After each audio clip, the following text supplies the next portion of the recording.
ملا حیدر شریفزاده روحانی شناخته در منطقه کولاب میگوید یک جوان به او با الکتروشوکر حمله کرد ولی انگیزش معلوم نیست. ماموران میلیسا حادثه را تصدیق کرده گفتند که حملگر بیماری روحی است. ملا حیدر شریفزاده 76 ساله امام خطیب مسجد جامع شهر کولاب است.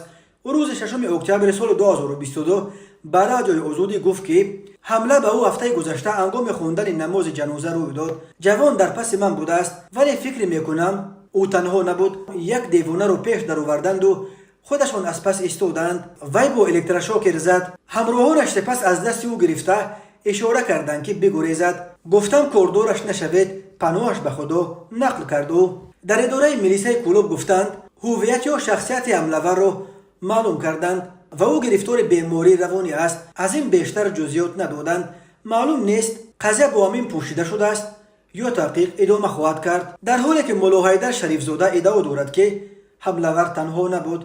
ملا حیدر شریفزاده گفت پیوندان جوان به نزد او هم رفتند و معذرت خواستند و چون او آسیب جدی ندیده بود از گناهش گذشت. همزمان بیم دارد که جوان به دیگران آسیب نرساند. این روحانی را در منطقه کولاب با موعظه های بحث برانگیزش میشناسند.